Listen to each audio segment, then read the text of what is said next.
back to New Day Northwest from the AAA Travel Alcove. Before grunge, heavy rock, or even punk, there was a band from Pierce County that defied labels and authority to crank out their own brand of music. That band was the Sonics, and their brand of music ended up influencing a who's who of punk and rock history, groups like Pearl Jam, Mudhoney, even the Sex Pistols. A new documentary, Boom, a film about the Sonics, delves into the band's Northwest roots and explosive legacy, which, by the way, is still going strong. Joining me now are Boom's director and producer, Jordan Albertson, and Freddie Dennis, the iconic band's bassist and singer. Thank you for being here. Yeah. So this goes way back for you, not just the film itself, but your love of the Sonics. You were kind of a kid, young teenager when you first discovered their music? Yeah, I was a kid. My dad introduced me to the band when I was probably 13, 14. Yeah. Yeah, he heard me listening to punk rock music and said, you should hear the Sonics. When your dad tells you to listen to a band, or you're like, yeah, anyway, Dad? Yeah, no, my first impression was, you know, everything my dad listened to was lame, so there's no way he listened to anything cool. And then I heard the Sonics, and it was the coolest thing I'd ever heard. So it gave me a new respect for my old man, for sure. And so when did you actually decide to start making this film and begin work on it? 10 years ago, almost to the day, when the Sonics played their first Seattle reunion show. It was on Halloween night at the Paramount Theater, and after the show I just said, I'm going to make a movie about this band, and that was when it started. And so, how did you decide to structure it? Like, who were the people that you wanted to be speaking about them in this movie, and how did you want to tell that story? Well, at first I wanted to tell just the story of the band from the 60s, so my intention was to have this sort of big cinematic retelling of their history, but you know, financing just never ever appeared, you know. So the film kind of evolved and became more personal and became more about what happened after they broke up and how that music kind of got around the world without them knowing about it, and you know, it just continued to evolve, I guess, until about 3 weeks ago. When you finally finished it. I finished it, yeah. Okay, why don't we take a look at sort of a quick clip from the movie so people at home can see. We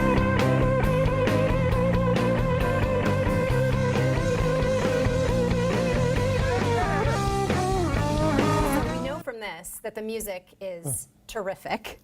What else did you learn about the band that you didn't know prior to, and what did you learn about yourself in the context of making this film?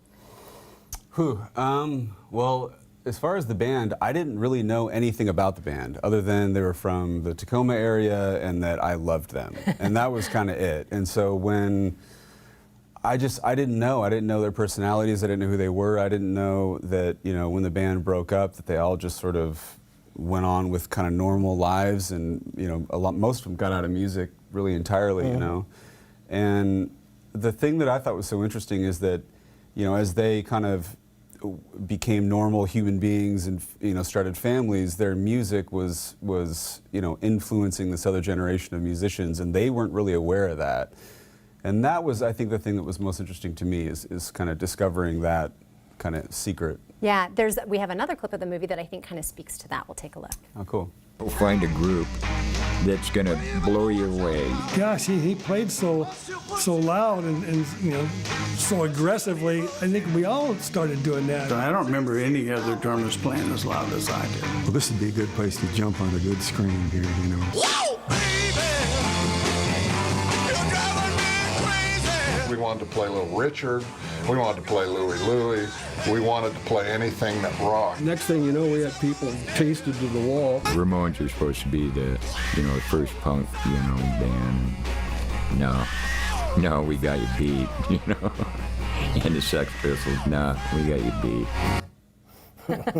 And Freddie, you have such an interesting perspective on this because you have been with the Sonics for essentially the same amount of time that Jordan's been working on this film.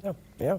So you are the lead vocalist, bass player, and bass player, but you had a rich history in music prior to joining the Sonics. Yeah, I grew up in Spokane, had a number of bands there. The band that got me out of Spokane was the Liverpool Five, and from there I went to California for a couple of years, and that brought me back to Seattle.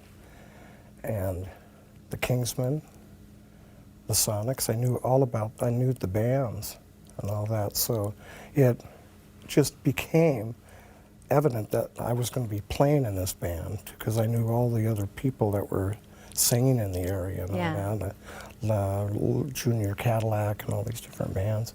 So it was destined to do, a lot of the member bands would go, you got to be in the Sonics, you got to play in the Sonics, you got to sing in this guy. So I finally got to know those guys and sang with them, and it's incredible. Yeah, the whole energy of it. And still relevant to this day. I mean, why do you think that this music is still so relevant to so many people? And what do you enjoy most about playing with this Well, band?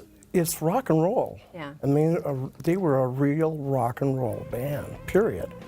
And that's the magic. You know, they had that energy. It was not slow songs and stuff. It was like right in your face all the time. So yeah, and I love that stuff. I grew up with Little Richard. He's my favorite as a singer, and it goes from there. You know, how can you?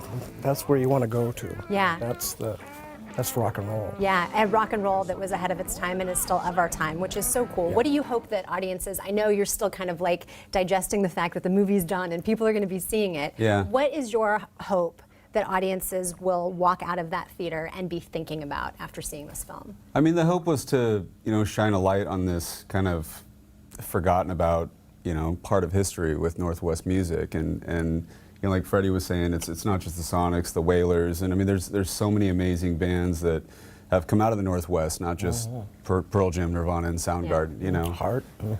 Yeah. And my hope is that people can kind of realize that the Sonics, in my eyes, were the first band to just hit you in the face. Yeah. And Yeah. let it be a lesson to us all, too, Cheers. that sometimes we should listen to our dads when they recommend music to us because they might just be onto something. You never know. It's true. All right, thank you for being here with us. And we want to let everybody know that Boom is the closing night film at the Tacoma Film Festival. There are several showings tonight beginning at 7, and you can visit our website for more information and links. We will be right back. Thank you so much for being here.